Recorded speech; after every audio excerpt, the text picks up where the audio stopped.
करने वाले हैं। बच्चों इससे पहले हमने डिस्कस किया था physical properties of metal and non metal. Hope आप सबने वो लेक्चर देखा होगा और आप सबने मेटल एंड नॉन मेटल की जनरल प्रॉपर्टीज को समझ लिया होगा और आपको इन दोनों के बीच में जो डिफरेंसेस होते हैं उनको समझ में आ गए होंगे। अब हम पढ़ेंगे केमिकल प्रॉपर्टीज ऑफ मेटल। ठीक है, केमिकल प्रॉपर्टीज में क्या होगा, जिसमें हम मेटल्स को किससे रिएक्ट कराएंगे, केमिकल से। वही जिसमें कोई केमिकल रिएक्शंस होती हैं उसे हम क्या कहते हैं, केमिकल प्रॉपर्टीज ऑफ, मतलब किसी भी चीज की जब केमिकल रिएक्शंस होती हैं उन्हें हम किस में स्टडी करते हैं, केमिकल प्रॉपर्टीज में। ठीक है, तो अभी हम पहले क्या पढ़ेंगे, केमिकल प्रॉपर्टीज ऑफ मेटल, उसके बाद उसी के कंपैरिजन में chemical properties of non metal. Okay, ठीक है। तो सबसे पहले केमिकल प्रॉपर्टीज ऑफ मेटल में आती है metal react with oxygen. First point होता है हमारा मेटल रिएक्ट विद ऑक्सीजन। ठीक है, कोई भी मेटल जब ऑक्सीजन के साथ रिएक्ट करता है तो क्या बनाता है, मेटल ऑक्साइड। ठीक, तो क्या बनाएगा, क्या करेगा, फॉर्म मेटल ऑक्साइड। आप इसे अगर इस तरीके से याद करोगे, पूरी थ्योरेटिकल लैंग्वेज की जगह अगर आप इस तरीके से याद करोगे तो आपको लर्न करने में आसानी रहेगी। ठीक है, तो कोई भी मेटल लेते हैं, मान लो कॉपर लिया हमने, कॉपर की हमने ऑक्सीजन के साथ रिएक्शन कराई तो क्या बना, 2CO यानी कि कॉपर ऑक्साइड। ठीक है, तो कोई भी मेटल जब किसी भी उससे रिएक्ट करता है, ऑक्सीजन के साथ रिएक्ट करता है तो क्या बनाता है, कॉपर, मतलब मेटल ऑक्साइड।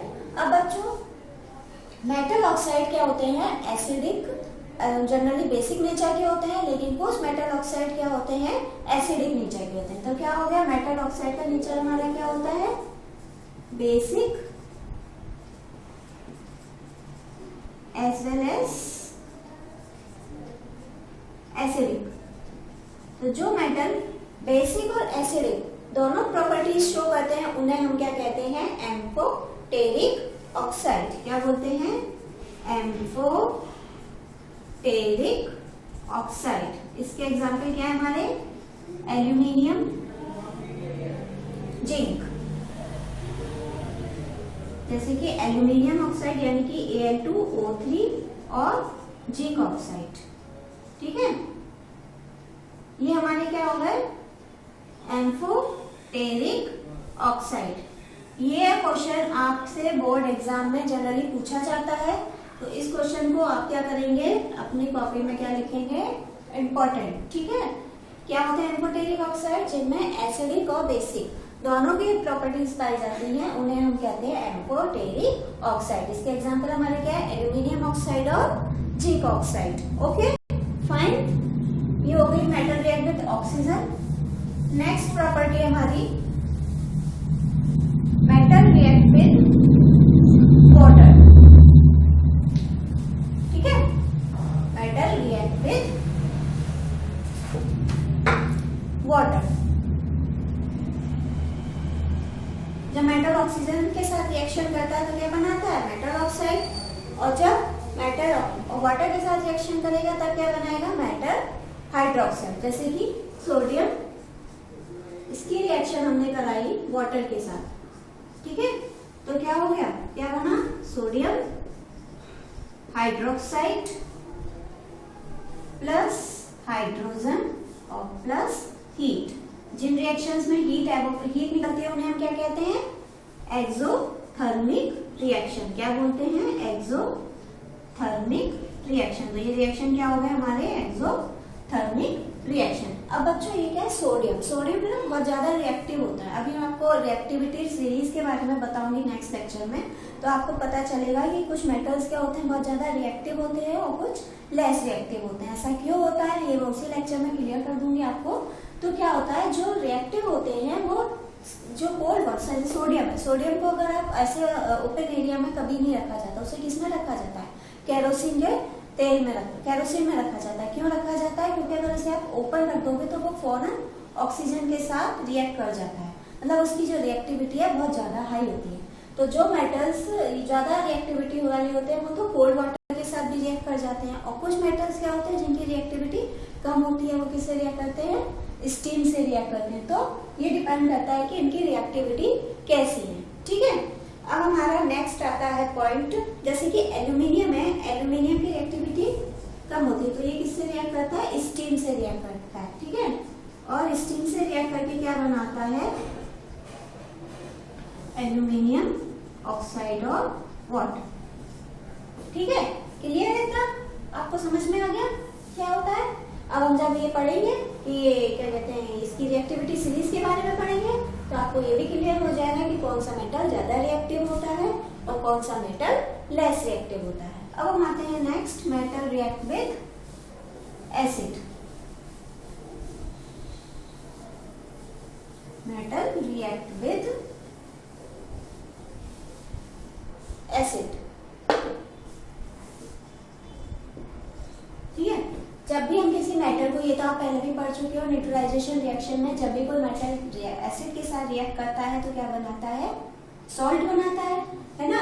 जैसे कि हमने ले लिया मेटल, इसको पहले हम ऐसे फॉर्म में लिख लेते हैं, मेटल प्लस एसिड, तो ये फॉर्म करेगा हमारा सॉल्ट प्लस हाइड्रोजन।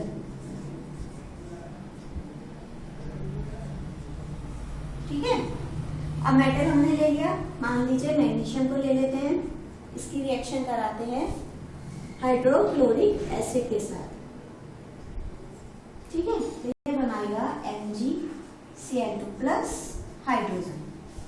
ठीक, ये रिएक्शन क्या हुई? मेटल ने हाइड्रोक्लोरिक एसिड यानी कि एक मेटल ले लिया, एक एसिड ले लिया, तो ये क्या बना रहा है? सॉल्ट बन रहा है, MgCl2, मैग्नीशियम क्लोराइड और हाइड्रोजन निकल रही है। ठीक है, यहाँ मैं लिख देती हूँ मैग्नीशियम क्लोराइड। अब बच्चों, मैंने आपको फर्स्ट लेक्चर में बोला था कि सबके एलिमेंट्स के कम से कम आपको सिंबल्स पता होने चाहिए। मैं आजकल जो बच्चों से इंटरेक्ट करती हूँ उनसे देखती हूँ कि बच्चों 10th क्लास में आपको अभी तक सिंबल्स नहीं पता होते, और जब तक आपको सिंबल्स नहीं पता होंगे तो केमिस्ट्री में आपका डब्बा गोल रहेगा, आप कुछ भी नहीं कर पाओगे। इसलिए रोजाना मैं हर लेक्चर में इस बात को बोल रही हूँ कि अपने सिंबल्स को एटलीस्ट सिंबल्स लर्न कर लो, जिससे कि अगर आप पूरे पीरियोडिक टेबल नहीं लर्न कर पा रहे हो, अगर पीरियोडिक टेबल लर्न कर लेते हो तो बहुत ही अच्छी बात है, अदरवाइज एटलीस्ट सिंबल्स सबके लर्न कर लो, जिससे कि आपको ये रिएक्शंस लर्न करने में प्रॉब्लम्स नहीं आए, वरना आपको आगे फिर और ज्यादा दिक्कतें आएंगी। ठीक है, ओके बच्चों, ये तो हमारी क्या हुई? Chemical properties of metal. पहले ऑक्सीजन के साथ रिएक्ट करके ऑक्साइड बनाया इसने, वाटर के साथ रिएक्ट करके हाइड्रोक्साइड बनाया, और एसिड के साथ रिएक्ट करके क्या बनाया? सॉल्ट बनाया। अब हम इन्हीं के कंपैरिजन में नॉन मेटल्स की प्रॉपर्टीज पढ़ेंगे। तो नॉन मेटल्स की प्रॉपर्टीज में क्या होता है? हेडिंग डाल देते हैं, प्रॉपर्टीज ऑफ नॉन मेटल। ठीक है, तो फर्स्ट प्रॉपर्टी हमने क्या पढ़ी थी? Metal react with oxygen. इसी तरीके से नॉन मेटल ऑक्सीजन के साथ रिएक्ट करके क्या बनाती हैं? Non metal oxide. Non metal plus oxygen, ये क्या बनाती हैं? Non metal